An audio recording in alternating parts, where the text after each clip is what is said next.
नमस्कार दोस्तों, स्वागत है आपका हमारे चैनल RCY इंस्पिरेशनल पर। अगर कहानी अच्छी लगे तो लाइक सब्सक्राइब करें। आज हम आपके लिए गौतम बुद्ध की एक और अनमोल शिक्षा से प्रेरित कहानी लेकर आए हैं, जो हमें अहंकार और करुणा के बारे में सिखाती है। यह कहानी उस व्यक्ति की है जिसने अपने अहंकार के कारण अपने जीवन में दुखों का सामना किया और फिर बुद्ध के मार्गदर्शन में करुणा और दया का सही मार्ग अपनाया। अहंकारी राजा का जीवन। प्राचीन काल में एक विशाल राज्य पर एक बहुत ही शक्तिशाली राजा का शासन था। राजा का नाम सुदर्शन था। उसके राज्य में कोई भी उसकी बराबरी नहीं कर सकता था। वह अपने पराक्रम, संपत्ति और सेना के बल पर पूरे राज्य को अपने अधीन बनाए रखता था। लेकिन उसका सबसे बड़ा शत्रु उसका अहंकार था। राजा सुदर्शन को अपने शक्तिशाली और अमीर होने पर अत्यधिक गर्व था।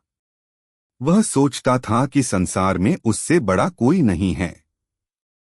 वह लोगों को नीचा दिखाना, उनका अपमान करना और केवल अपनी शक्ति का प्रदर्शन करना जानता था। उसके दरबार में हर कोई उससे डरता था, लेकिन मन से कोई भी उसे नहीं मानता था। उसके मंत्री, सिपाही और प्रजा सभी उसके अहंकार से त्रस्त थे, लेकिन कोई कुछ कहने की हिम्मत नहीं करता था। राजा का यह घमंड केवल दूसरों तक ही सीमित नहीं था, बल्कि वह अपने परिवार, अपनी पत्नी और यहाँ तक कि अपने बच्चों को भी तुच्छ समझता था। उसकी पत्नी रानी सुभद्रा उसे बार बार समझाती कि शक्ति का सही उपयोग तभी है जब उसका प्रयोग लोगों के कल्याण के लिए किया जाए।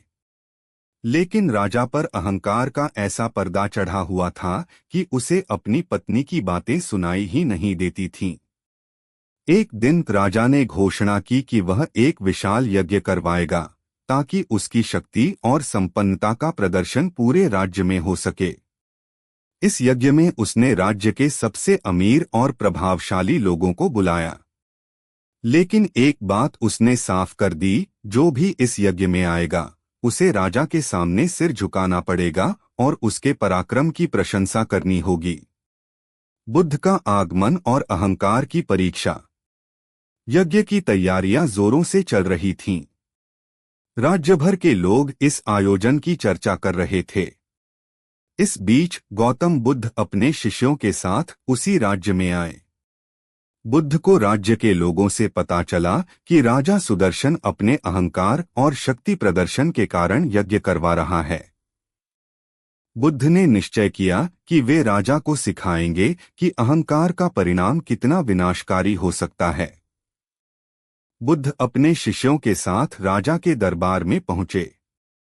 वहां का वातावरण देखकर बुद्ध समझ गए कि राजा सुदर्शन को करुणा और दया का महत्व सिखाने की आवश्यकता है।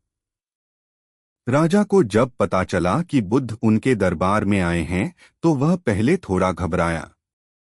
वह जानता था कि बुद्ध की ख्याति पूरे संसार में फैली हुई है। लेकिन फिर उसके अहंकार ने उसे ढक लिया और उसने सोचा कि वह बुद्ध को भी अपने अहंकार के आगे झुका देगा। बुद्ध को दरबार में बुलाया गया।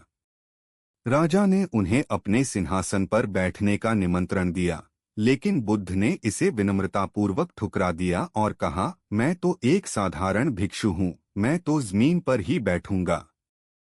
राजा ने हंसते हुए कहा, तुम्हारे जैसा साधारण व्यक्ति जमीन पर बैठने के योग्य ही है। लेकिन मुझे बताओ, तुम मुझे क्या सिखाने आए हो?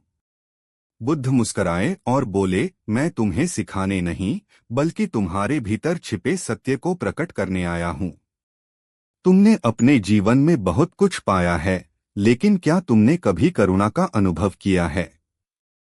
राजा ने ठहाका लगाते हुए कहा, करुणा? मैं राजा हूं। मेरे पास सब कुछ है, मुझे करुणा की क्या आवश्यकता? बुद्ध ने उत्तर दिया, सच्ची शक्ति वह होती है जो करुणा से प्रेरित होती है। अहंकार तुम्हें कमजोर बनाता है, जबकि करुणा तुम्हें सशक्त करती है। राजा की अहंकार की हार। राजा सुदर्शन को यह सुनकर बहुत क्रोध आया। वह तुरंत अपने सेवकों को आदेश देने लगा कि बुद्ध को दरबार से बाहर निकाल दिया जाए। लेकिन तभी बुद्ध ने कहा, राजा, अगर तुम चाहते हो कि मैं जाऊं तो मैं चला जाऊंगा, लेकिन एक बात याद रखना, तुम्हारा अहंकार तुम्हें विनाश के मार्ग पर ले जा रहा है। यह सुनकर राजा हक्का बक्का रह गया। वह बुद्ध के शब्दों का प्रभाव महसूस कर रहा था, लेकिन उसका अहंकार उसे रोक रहा था। बुद्ध बिना कुछ कहे दरबार से चले गए। उस रात राजा को नींद नहीं आई। वह बार बार बुद्ध के शब्दों को याद कर रहा था। उसे लगने लगा कि शायद बुद्ध सही कह रहे थे। उसके जीवन में कोई शांति नहीं थी, केवल शक्ति और धन का दिखावा था। उसकी प्रजा उससे नफरत करती थी, उसका परिवार उससे दूर था, और वह खुद भीतर से खाली महसूस कर रहा था। अगली सुबह राजा ने अपने मंत्रियों को बुलाया और घोषणा की कि वह बुद्ध से माफी मांगना चाहता है। वह अपनी गलती समझ चुका था। राजा सुदर्शन बुद्ध के पास गया और उनके चरणों में गिरकर माफी मांगी। बुद्ध ने उसे करुणा से उठाया और कहा, सच्चे राजा वही होते हैं जो अपने अहंकार को त्याग कर करुणा के मार्ग पर चलते हैं। राजा ने बुद्ध की शिक्षाओं को अपनाया और अपने राज्य में दया और करुणा का प्रसार करने लगा।